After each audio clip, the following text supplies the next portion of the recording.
and welcome to my podcast on real relationships. My name is Sophie Passon, and I am a relationship expert, international speaker, and best-selling author of Your Other Half. I've decided to start this podcast because, in my opinion, relationships are currently not being portrayed as what they really are. Whether you're watching TV, the news, social media, the perception given to people is wrong, and my aim is to talk about what happens in the real world and talk about real stories, listen to what real people have to say, what they think, what they do, and what they go through, as opposed to creating expectations of something that doesn't exist. I may not agree with everything that is said by my guest, but it is their chance to express their opinions and their stories. And here today we have Trisha Lewis, who is a communication expert. Hi, Trisha. Hi, Sophie.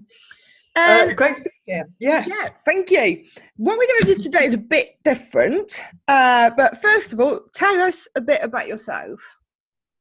Well, the problem is when you reach the tender age of 61, when people say that, you think, "Oh, gee, how long have you got?" So I won't give you my entire life story. But my job is as a communication coach, and I'm also an actor. Mm-hmm. And I still do get up and do performances every now and then as well, so I keep my hand in, but that was my previous career anyway.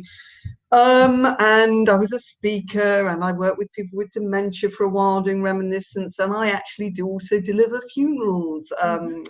So I'm in terms of communication, I'm right across there. The board. I'm right there. Yeah, I'm on it. And personally, if I say I'm on my third husband, okay. That sounds a little bit trite, but there's obviously more to that story. And I have 3 children, ranging between 23 and 32. There we go. That's you're in a nutshell. Well, that do. I mean, grew up in Surrey, posh growing up thing. So I sort of fit the mold of poor little rich girl, because I would always sort of say, "Oh, I wish I could be like those other people who played out in the streets." And so I got some quite interesting stories from growing up. But as I say, we don't want my entire biography now. Well, that could be quite interesting for another time, though. So what we're going to do today, basically, this time last year, Trisha and I were supposed to do a video interview around her reading my book, Your Other Half, and basically relating it to points of her life, because we thought it would be something quite nice and different. So we're basically going to do that, but without the video aspect, which I'm sure, it's not really important, is it? So we're going to look at different points in the book that were important for Trisha and that resonated with her. And the first one is around, so my book is around relationships. It's a guide to better relationships with others and yourself. And I basically take people on a journey of understanding why sometimes relationships don't work now or in the past. And it starts with the definition of NLP, or NeuroLinguistic Programming. And if I just tell you briefly what it is, if you've never heard of it, neuro is obviously the mind, the linguistic part is the words and the body language, the programming is around the patterns of behaviors that we've learned or repeated even. And it's a means to change the responses that don't serve you so that you can start getting what you want instead of what you don't want. It shows how our assumptions will affect our behaviors and our actions, our results, and it addresses the consequences of what we basically have brought onto ourselves. So the particular point that resonated with Trisha was how I explained I had a nervous breakdown, and I didn't really tell anybody for the first 4 months. I tried to keep it really quiet. And communication, which is what Trisha specializes in, is not just about what we say. The words that we use only represent 7% of the actual overall communication. 38% is the tone of a voice, and 55% is the body language. And one of the things that I explain in the book is how the energy required for me to put on this mask of being okay when actually I wasn't, first of all, was killing me inside, but also people could see through it. They didn't quite know what was wrong, but they knew it was something that wasn't quite right. And you've got a story around that as well, haven't you? I've probably got quite a few actually, but because in a lot of my early years, like up till about 10 years ago, that's what I describe as my early years. I was tending to not feel able to be me. That sounds really trite, but anyway, you know what I mean.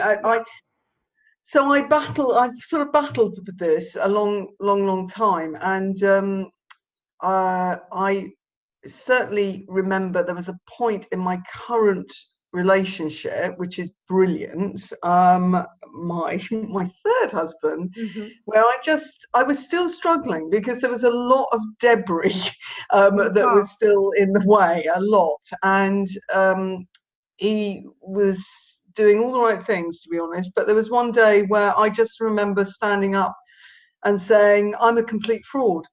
And he looked really surprised and thought, gee, okay, what's Trisha on here now? But it was very nice. He didn't call anyone in, and I just kind of explained to him something that was really pulling me down internally about something to do with the past, which I won't share now, but I thought I have to get this out there, because this is the best relationship I've ever had, and I've got a feeling this might be what's called like a real relationship, and I think I need to do this, and it was literally like, you know, the cliche of a big weight off my shoulders. And of course he was completely fine, because actually this thing wasn't as big nearly such a big deal as I had made it up to be in my head over all those years. And I think this is the thing, you know, a lot of the time we don't deal with the past. We put it in that box at the back of our head. We sit tight on it, hoping it's never going to open, but actually it leaks out. And until you deal with these things, it's, well, there you go. Until you deal with these things, it's going to be there. You're going to carry it. Yeah, no, it felt really good. I mean, I still continue to obviously have to go on that journey, because I however supportive he was and however much he was sort of suggesting it wasn't really such a big deal, you know, we all know that for us, these, as you say, all that wiring, it's been there a long time, so it takes a while to rewire it. But yeah, a lot of energy, and just a lot of energy that I'd used just keeping up various sort of images, if you like, over the years, and of what you think people want to see in you. Yeah, absolutely. And the problem is you make a rod for your own back, because then when you drop that, because you're having like a low energy day, you tend to get comments like, oh crikey, are you all right? Oh my god, what's the matter with you? Yeah, because you're not really yourself. It's not really that bad, but now I feel bad because you're saying this to me. Yeah. And actually what you're seeing now is me. Yeah. Just me. And now, you know, my husband and I do now have this thing where we can say to each other, I might say, do you know what, I'm having a really low energy day today. I don't know why. I don't know if it's the moon or whatever it is, but something is just making me feel really down and dull and whatever, and there's no rational reason for it. It's just a thing. So if I'm like that, it's nothing personal, you know. I'm not, this isn't so it's quite good, I think, to telegraph things sometimes, you know, just put them out there. And the thing as well, you know, we've got to understand that the relationship that we have with ourselves obviously has a direct impact with the relationship we have with others. And moving on swiftly on that note, the next point that really resonated with you was in the bit where I explained about the different stages of falling in love, and how at the beginning because we like the person very much, we want to please them, we want them to like us. And your words at the time were, I can totally relate to this, I have a story to tell. there again, when I say a story, like hundreds, but yeah, I'll go back to I'll go back to my youth, okay, but this could have applied later on in life as well. But I grew up with a sort of soundtrack and magazine track in my head of things, the kind of love songs that were around at the time, and Jackie magazine and all sorts, which do you want to explain what that is for those Jackie, of us who might be a bit younger or not from the country?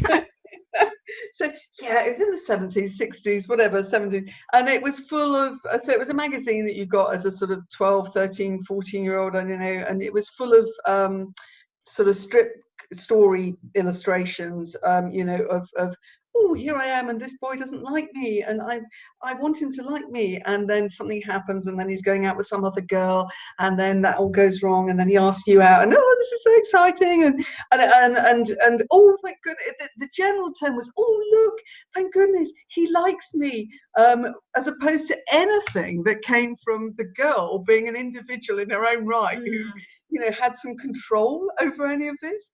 So it was a pretty hideous message, and the songs were like that as well, you know, that, oh, you know, I'll lay down and just, you know, just sort of walk all over me, and as long as you love me, I'm great, blah, blah. So don't let me get started on pop music because it's don't worry, we ain't got time. Bit of a problem.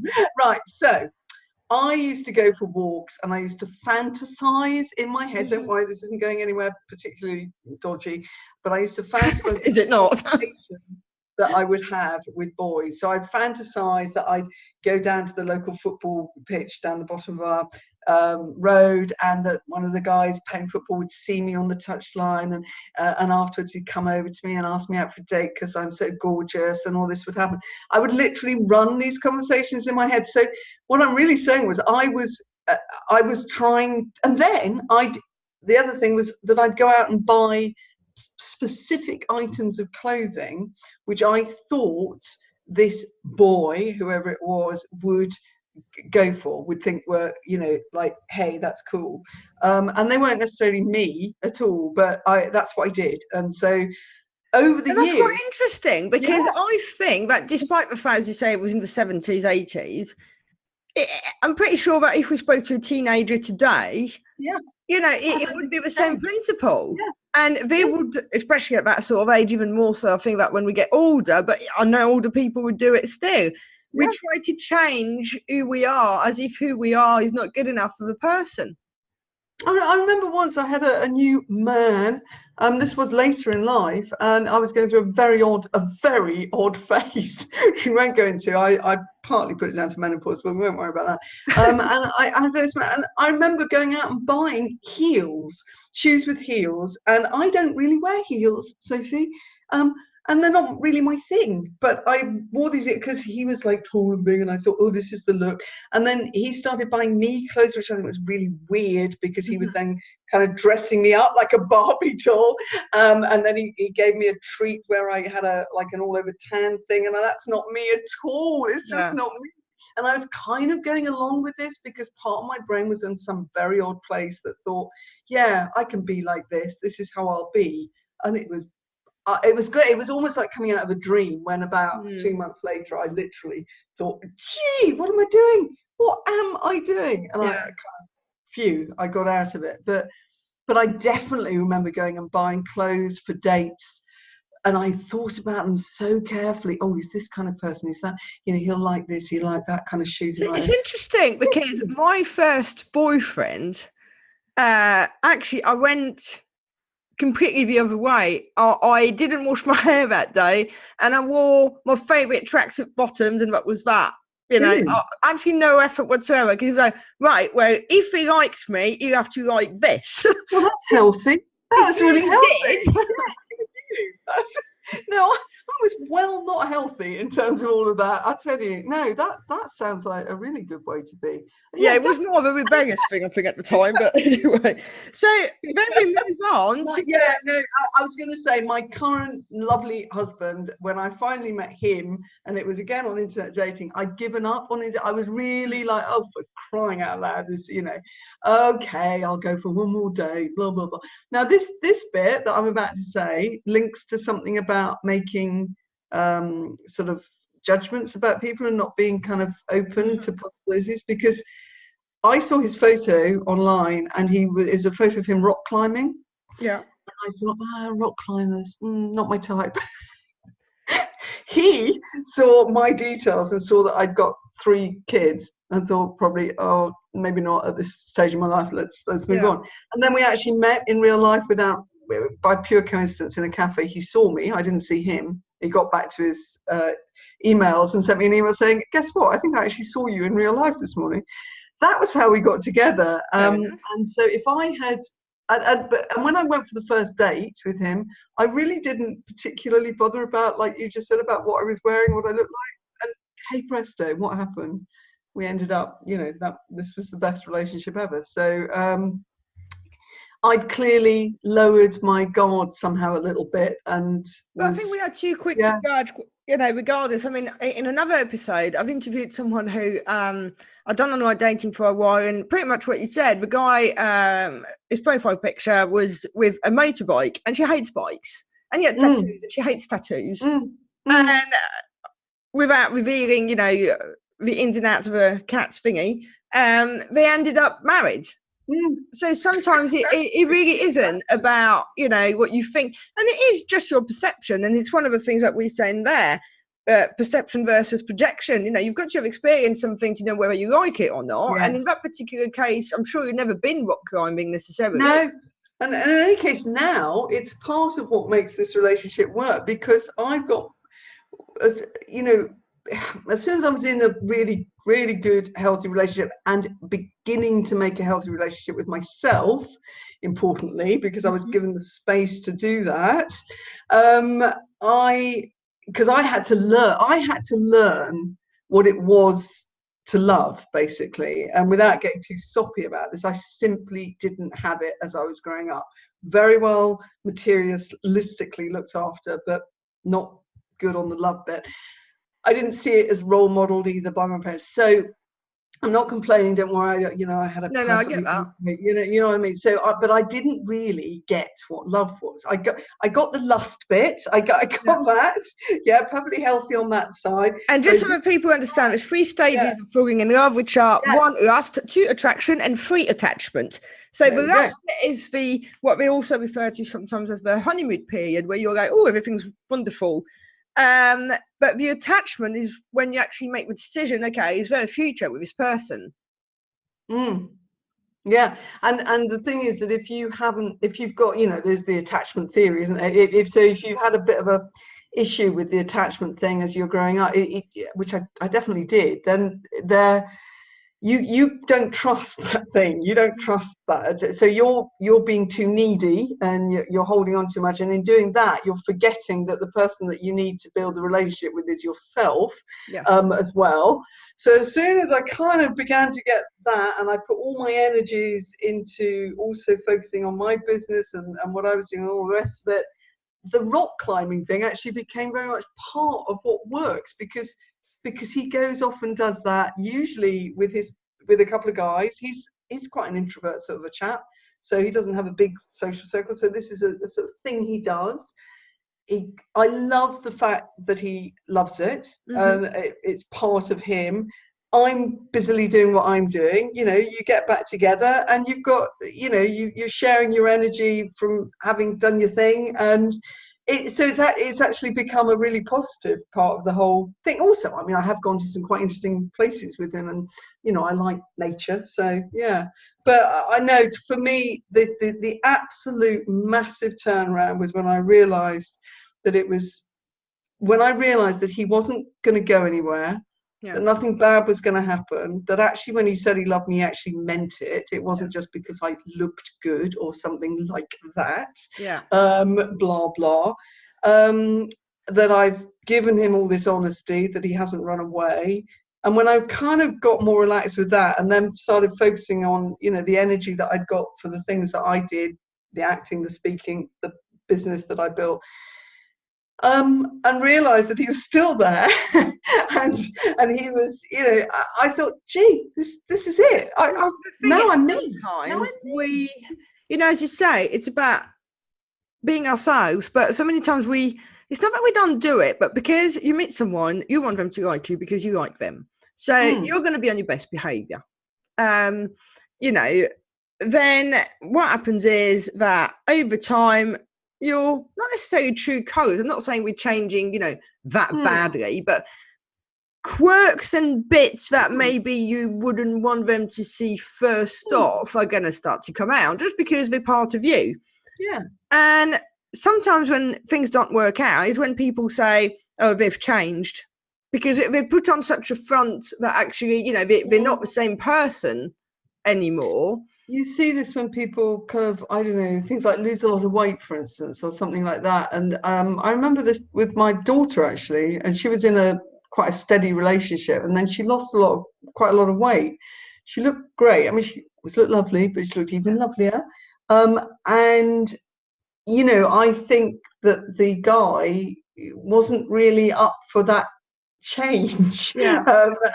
Because what happened was that she became, I think, more confident, and so there was, in that respect, it didn't really work. But if you're in a relationship and you're allowed to both change and then be excited about this change and grow with it, and, you know, all the rest of it, then you've nailed it, basically. And this is one of the things I think that people need to understand.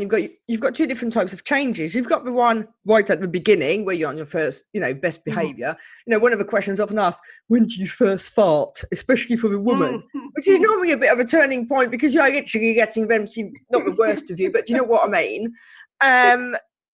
But then there's a change when you've been together for a long time, and obviously, and even more so when kids comes along. But as a rule, you are going to go down some different paths. You are going to go down different routes and different things. And it's whether you can still see life in the same way whilst being and feeling allowed to grow and change.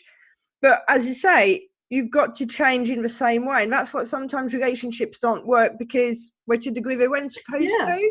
Yeah, I mean, sometimes you just can't, that just can't happen. And I mean, and that, to be honest, with my second marriage was part of the deal, because there was a sense that I'm very friendly with my second husband, but he was in a particular location, literally, that he never wanted to move from, and I definitely did. And that might sound like quite a sort of superficial thing, but it's not actually. It's quite a big deal where you live, you know. And he was kind of stuck in, you know, that lovely steadiness that worked so well at the beginning became a difficult one, because I was changing and he was very sort of in a staying place as he was, he was staying this place, and that's fine for him, and he's in that place still, and I'm perfectly good friends with him. But sometimes you do have to say, you know, maybe this is a moment we can do this. And you have to move on. Where, you know, the reason I'm on my third marriage is because I moved on in quite, I think, the right healthy way. So I'm not an advocate of giving up. I'm not an advocate of running away at the first difficulty or not making any compromise. No, but at the same time, I've also seen people that I'm not going to say they're trying too hard, but there's a point where you need to cut your losses. Yeah, exactly. You know. Yeah.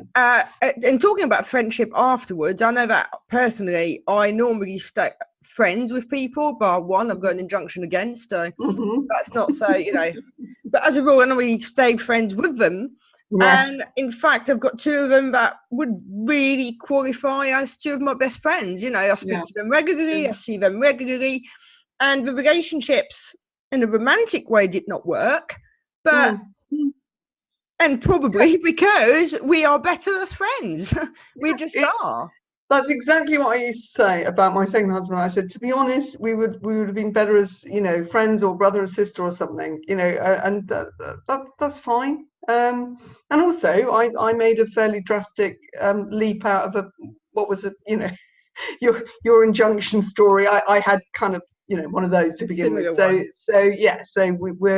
we're moving all the time, you know. So the years that I was with my second husband, to be fair on him, I was also trying to process the scars of the first marriage. So in a way, it was slightly doomed, really, because I was always going to be on that journey. So by the time I got to my third husband, I'd done a little bit more of the working through. And I think this is it. Yeah. It is a journey. I think there's so much pressure from society, from I don't know where, that we should really, I don't know, meet the right person at 20 years old. But actually, you don't know you are at 20 years old. You know, what you're asked to do as a job when you're 12, 20 or 40 are completely different things. You evolve.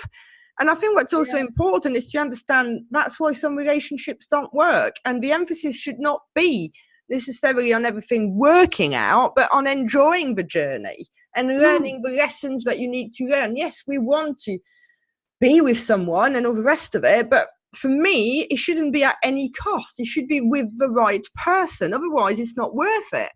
I've got a member of one of my kids at the moment who's going through a huge change, and you know, one of the big things that this person is having to learn is being happy with his own company. Yeah. And it's way harder than it sounds, way harder. And that thing that I know you talk about in your book about, you know, the idea of feeling alone, even although you're with people, you know, it's such a, I so get that feeling. And it's because you're going too far into your own head. Again, it's that kind of massive self-consciousness and overthinking, and social pressure. You know, that idea that you're, what a loser are you if you're not out on a Saturday night, for crying out loud. You know, if you're just sat there. Also, I mean, it's a slightly different subject, but society's got, as you said, this perception, oh, you're not going out on a Saturday night, why? You should be out enjoying yourself. Well, maybe my idea of enjoying myself is not the same idea as someone else, and I don't want to go and get rat-arsed in a pub somewhere. Yes. Maybe I would rather drink wine here with like just a couple of very close people to me. Yeah. And again, in the same I just way, feel like curling up and watching a film on my own. You know, what's wrong with that, for goodness sakes? And I think as we get older anyway, we do become more opinionated, that's for sure, but we also become more confident in our own skin that actually, no, it is what I enjoy doing, and I don't want to do this other thing. But society, as you say, not just on that one, we judge us if we're single because you're at an age where you shouldn't be. They will sometimes judge you if you remarry too quickly, or if you're widowed and you move on too quickly, if you haven't got any kids. There's so many different things, and actually we should just, you know, forget that there are some of these values. And I'm not saying do bad, but you need to understand someone's journey and where they're coming from.